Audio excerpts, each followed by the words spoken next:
Absolvovali sme dnes turnaj Memorial Jana Budinského, ktoré už niekoľko rokov organizujeme. Na počesť nášho bývalého trénera Jana Budinského, ktorý dlhé roky sa venoval hádzanej a obetoval svoj čas na to, aby vychovával skvelých hádzanárov, nielen športovcov, ale aj ľudí.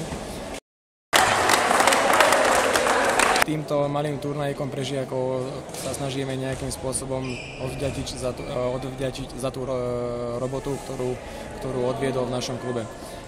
Čo sa týka športovej stránky tohto turnaja, mladší žiaci vyhrali turnaj, starší žiaci skončili jednou remizou na poslednom mieste, ale ja si myslím, že odohrali dobré zápasy obe kategórie.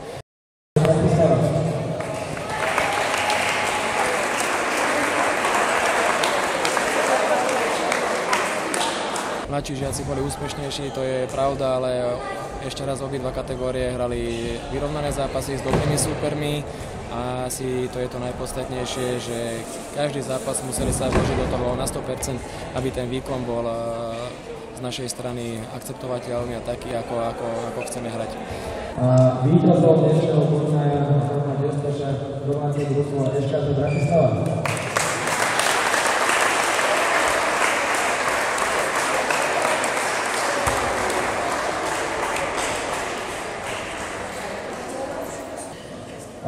Víťazom starší žiakov na Despešák Bodaj Panovalia.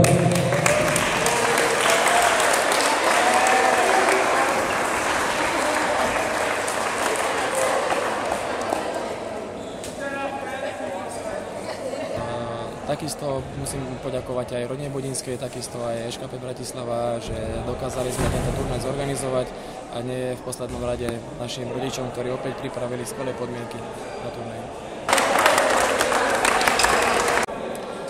Ďakujeme všetkým usporiadateľom a účastníkom tohto turnaja a tejto milej spomienky na môjho tatina, ktorý zasvetil život hádzanej.